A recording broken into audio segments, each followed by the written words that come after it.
तर नितेश राणेंच्या तोंडी सिंधुदुर्गामध्ये स्वबळाची भाषा पाहायला मिळते। कोकणात नितेश राणे विरुद्ध निलेश राणे असा संघर्ष होणार का असा सवाल केला जातोय। कोकणात एक तरी आमदार भाजपच्या मदतीशिवाय निवडून आलाय का असा सवाल नितेश राणेंनी केलाय। नितेश राणेंनी नाव न घेता शिंदेंच्या शिवसेनेला हा टोला लगावला। विधानसभेवेळी प्यार किया तो डरना क्या नंतर हम आपके हे कोण असा टोला देखील नितेश राणेंनी लगावला। पण पूर्ण कोकण पट्ट्यामध्ये एक अशी विधानसभाची सीट कोणीही मोजून दाखवावी किंवा माझ्याबरोबर व्यासपीठावर यावं। मी निवडणुकीच्या पूर्ण गणिताचा अभ्यासक आहे। कोणीही मला त्या निवडणुकीचे आकडे दाखवावे की कुठलाही आमदारकी विधानसभेची या पूर्ण कोकण पट्ट्यावर भारतीय जनता पक्षाच्या कार्यकर्त्याच्या ताकदीशिवाय कोणीही आमदार होऊ शकलाय का अशी एक मतदारसंघ मला दाखवा। एक मतदारसंघ दाखवा, मग काही हरीन।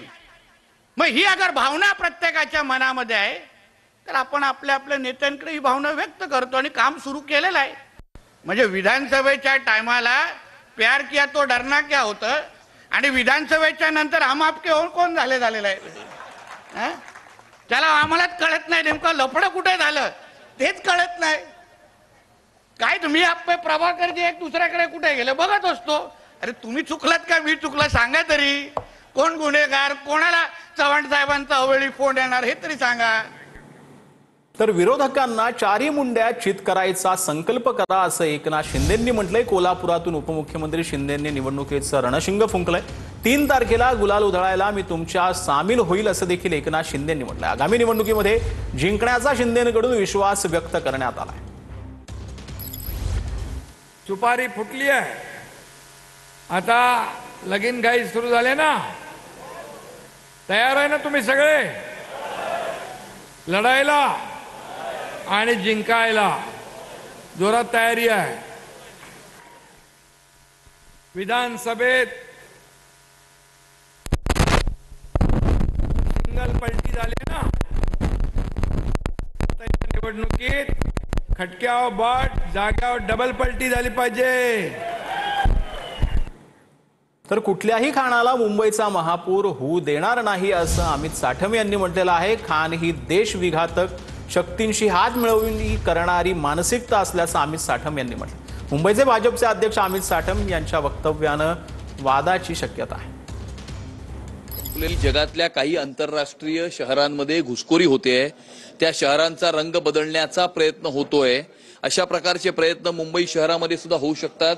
खास करून मुंबई शहरामध्ये काही राजकीय पक्ष आपलं संपलेलं राजकीय अस्तित्व पुन्हा एकदा जिवंत करण्याकरता अशा प्रकारच्या शक्तींना बळ देताना दिसतात। तर अशा प्रकारचे सर्व प्रयत्न आम्ही हाणून पाडू। आम्ही कुठल्याही खानाला मुंबईचा महापौर होऊ देणार नाही। खान ही एक मानसिकता आहे आणि त्यामुळे ही मानसिकता म्हणजे देशविघातक शक्तींची हात मिळवणी करणारी ही मानसिकता आहे। तर मुंबईचा महापौर हा भाजपचा होणार असं महंत सुधीर दास यांनी म्हटलंय। महंत सुधीर दास महाराजांनी ही भविष्यवाणी केली आहे। यंदाच्या निवडणुकीमध्ये भाजपची एखादी सत्ता येणार असं देखील यावेळेला सुधीर दासांनी म्हटलेलं आहे। संपूर्ण मुंबई नगरीमध्ये आपण जर पाहिलं तर प्रभू रामचंद्रांची कृपा खूप मोठ्या प्रमाणावरती झालेली आहे आणि प्रभू रामचंद्रांचे जे अनुयायी आहेत, जे रामाला भक्त मानतायत, त्यांचीच यावेळेला या ठिकाणी देखील कृपा होईल असंच मला या ठिकाणी वाटतं। म्हणजे आपल्याला वाटतं की भाजप आता आपण पाहिलं की मागच्या वेळेला 92 सीट्स आलेल्या असताना, सिंगल लार्जेस्ट पार्टी असताना देखील त्यांनी शिवसेनेला संधी दिलेली होती। मला असं वाटतं की यावेळेला वन साईड त्या ठिकाणी येऊन निश्चितच या ठिकाणी देवेंद्रजी महापौर